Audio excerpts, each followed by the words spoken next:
It's more than just sugar. Yes, that is undoubtedly important, but there are a number of other sensory processes that also play a role in what makes a food addictive. To start, let me give you a brief example. Something containing carbonation. Oral sensory nerves are present in us, correct? Therefore, drinking anything bubbly actually triggers our reward system far more than drinking something perhaps just smooth, isn't that right? As opposed to a sweet soda or sweet tea. There will be a stronger dopaminergic response from the sweet soda. We must now keep in mind that dopamine stimulates a great deal of appetite or a demand for food, and that dopamine desensitization occurs extremely quickly.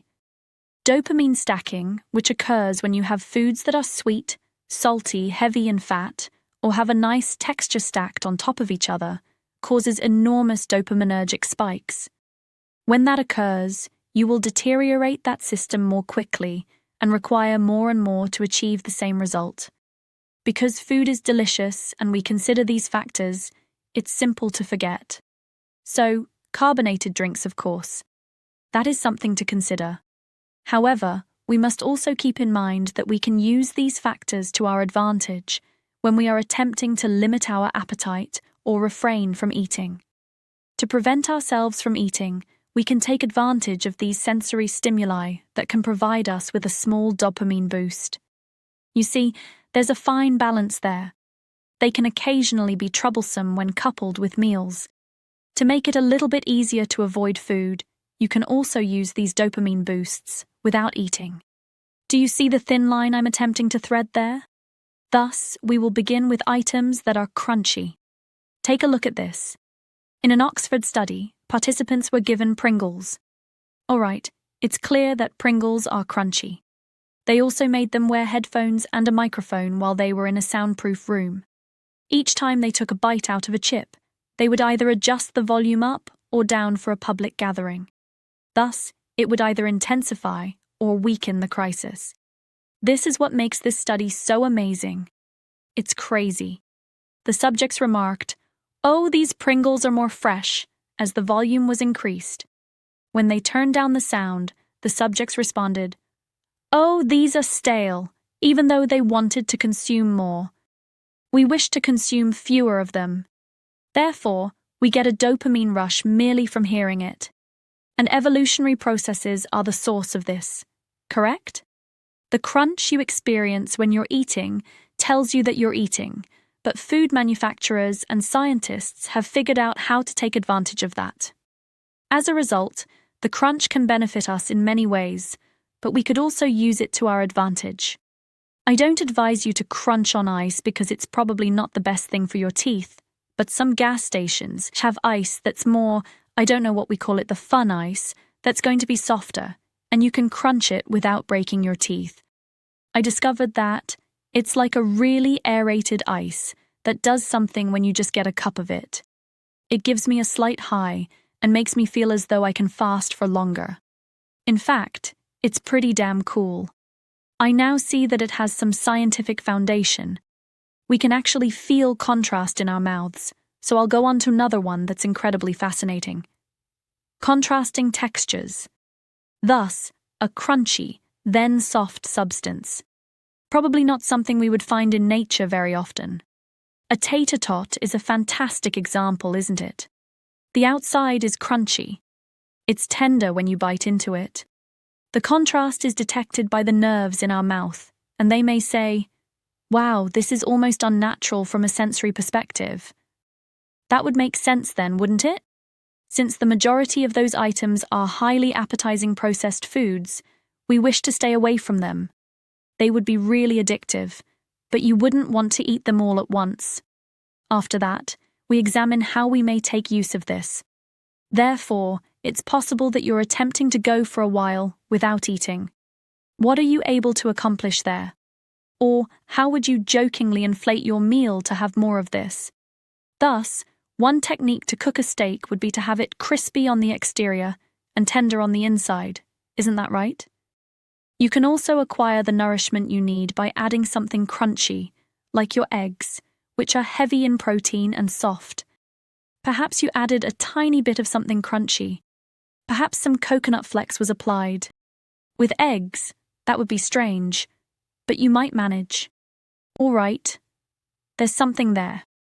Without combining a variety of fats and carbohydrates, as that could cause issues. The key is to use your imagination.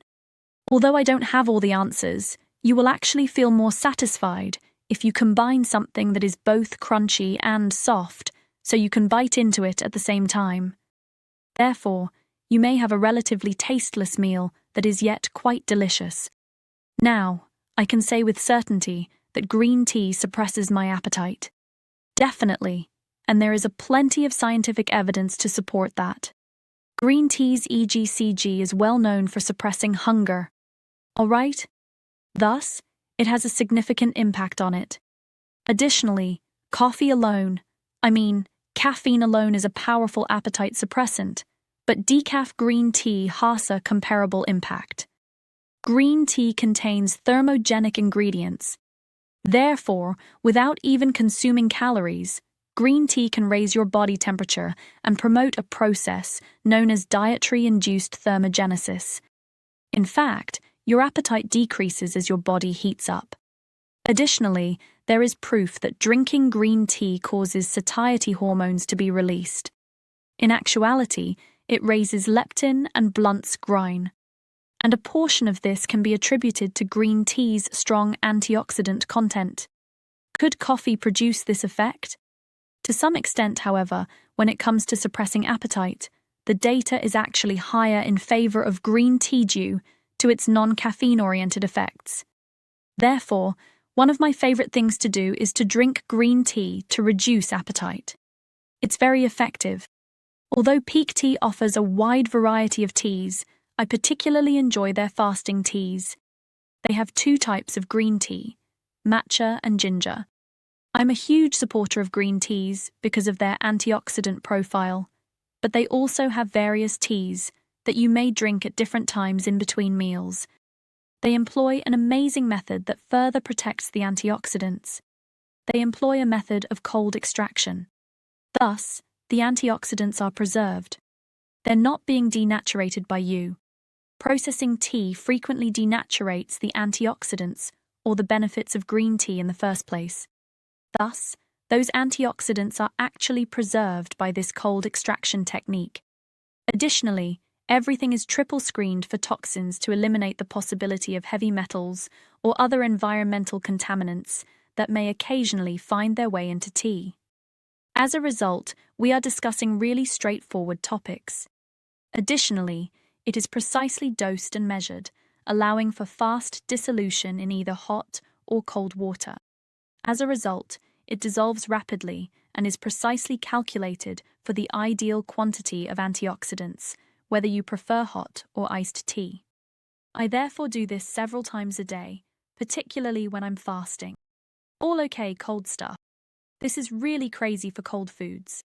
A good friend of mine who worked as a physicist once told me, "Hey, if you consume cold things, it actually makes things taste just a little bit better because you don't get as much of a response from it."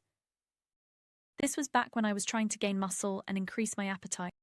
I was trying to clean bulk, so you could actually swallow down more dull food. Here's the crazy part.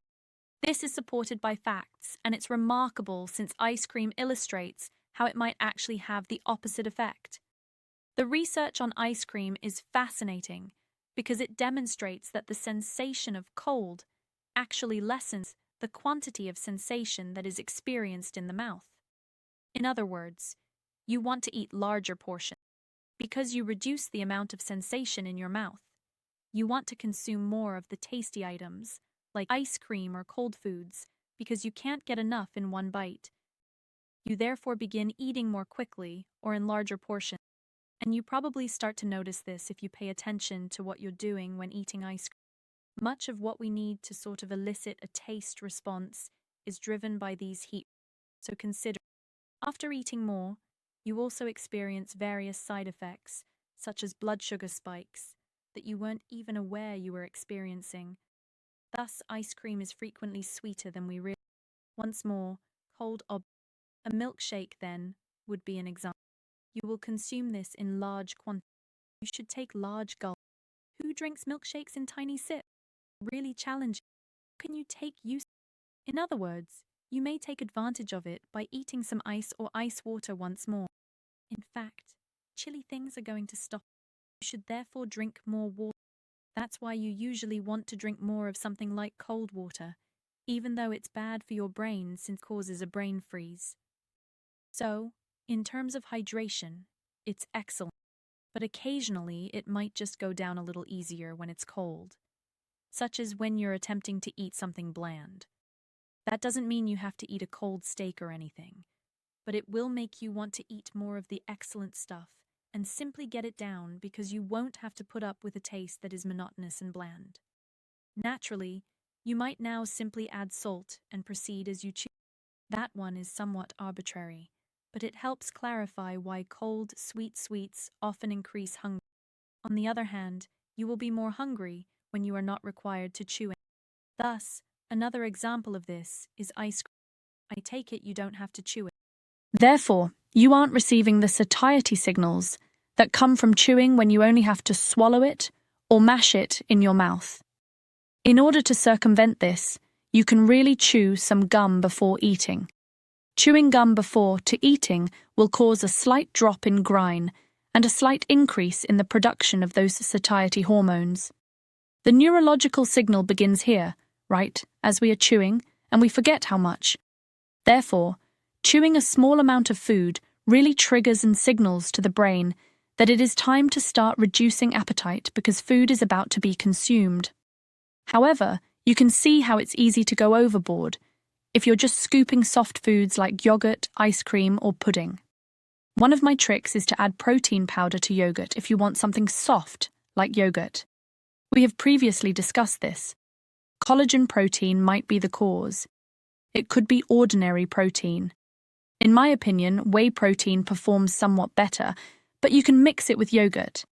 It's true that you won't chew your yogurt. At least the protein will convey a signal more quickly, but that would be sort of strange. Additionally, protein powder is a highly insulinogenic substance that will quickly cause this reaction in your body. Whey protein actually causes an instant GLP-1 response, as we've shown in the data I published and included in another movie. On that pathway, Ozempic operates similarly. Therefore, whey protein causes a GLP-1 response that satisfies you quickly, despite its short half-life. In other words, adding protein powder to your yogurt, ice cream, or any other soft dish, like protein pudding, kind of negates the desire to consume more of it. This explains why, for example, 500 calories of yogurt may still seem like a light dinner even if it has more fat and calories. The simple reason for this is because you're not chewing, which prevents you from receiving the signal and the dopaminergic action. Therefore, these sensory qualities are far more important than we realize. Finally, let's talk about the aromatic component of food. Therefore, we are more likely to want to eat food that smells delicious. We are aware of this. As you stroll through Disney World, the aroma of popcorn is being pumped out to encourage you to eat more. Just keep those things in mind as well. Continue to lock here for my channel as usual.